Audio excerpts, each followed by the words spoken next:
If you're a buyer taking out a mortgage on a house, then this video is for you. Yes, we got a new contract in November, and there were some changes to the financing portion of that contract that could cost you real money. So let's talk about 3 of those changes, and specifically today we're going to focus on the financing portion.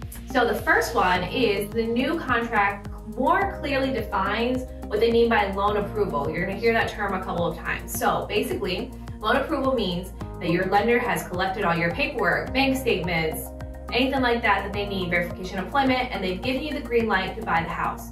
But the biggest change is they've added, and during that period, the appraisal has to be received.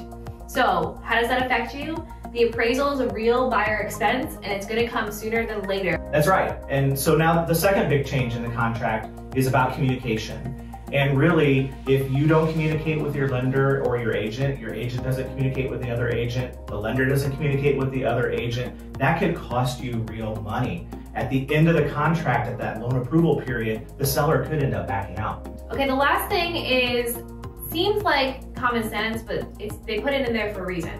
And they define that closing time is to take place in the time zone of the house you're buying. So we're in Florida, we're Eastern Standard Time Zone. If you're using a lender or if you're moving here from California, the time matters based on where the property is located, Eastern Standard Time. That's right.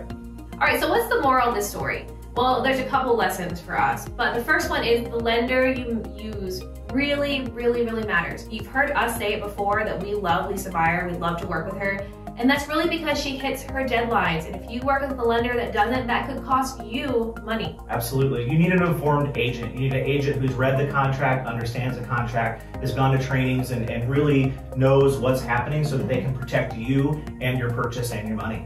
Yeah, and the last one is, when all else fails, just over-communicate with all parties. That means you as the buyer communicate with your lender, communicate with the other agent, just so all parties are informed of what's going on. More is better. Yeah.